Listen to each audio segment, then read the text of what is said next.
आरजेकर hospital में जो घटना हुई कोलकाता में, उसके बाद सनसनी तो मची गई थी। लेकिन अभी एक इतना बड़ा स्कैम बंगाल के बायोमेडिकल वेस्ट से पकड़ा गया है जिसको सुनकर आपके होश शायद सच में उड़ जाएंगे। बायोमेडिकल वेस्ट उसको बोलते हैं जो एक पेशेंट की इलाज के दौरान जितने भी प्लास्टिक्स और मेडिकल में यूज हुए इक्विपमेंट कचड़े में जाते हैं तो वो बायोमेडिकल वेस्ट में गिनती होती है उसकी। अब यहाँ पे इंडियन एक्सप्रेस के सर्वे के हिसाब से हर बेड पे कम से कम 100 ग्राम बायोमेडिकल वेस्ट आता है और उसके बाद वो रिसाइकलिंग होने के बाद अगर आप उसको रिसाइकल करते हैं तो 5 से 50 रुपए तक खर्च होता है। इसी के बीच में होता है, इसमें सिरिंज, ग्लव्स, स्टेरिलाइज्ड बॉटल, इन सभी की गिनती होती है। पर आपको जान के हैरानी होगी कि बंगाल गवर्नमेंट ये किसी भी वेस्ट को वेस्ट होने नहीं दे रही थी, बल्कि उसको रिसाइकल करके 70 से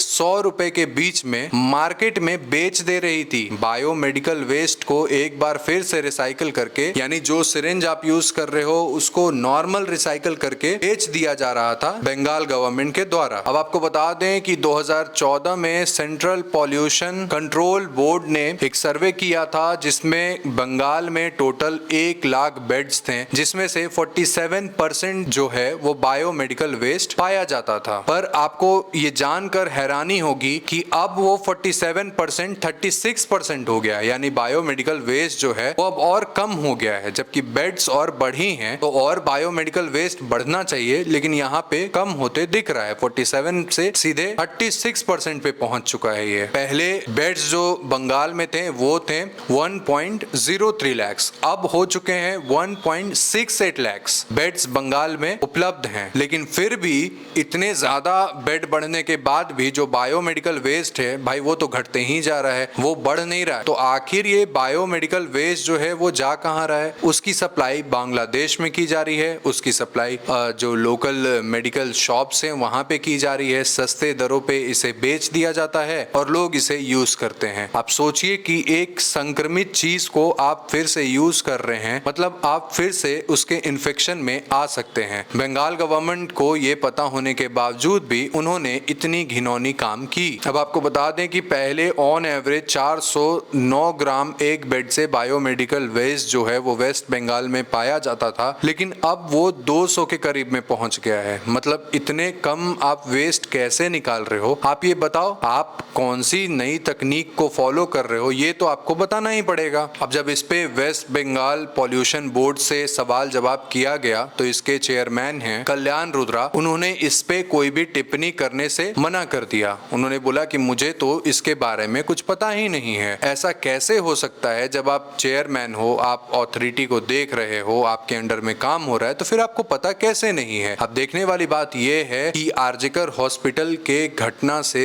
शुरू हुआ जो मामला है वो इतने बड़े करोड़ों अरबों के स्कैम तक पहुंच चुका है, लेकिन फिर भी अभी तक ममता बनर्जी की सरकार इस पे एक्शन नहीं ले रही है। कहीं ममता बनर्जी की सरकार ही तो इसमें शामिल नहीं है। हम इसकी पुष्टि अभी तो नहीं करते हैं, लेकिन संभवतः ऐसा जरूर होगा।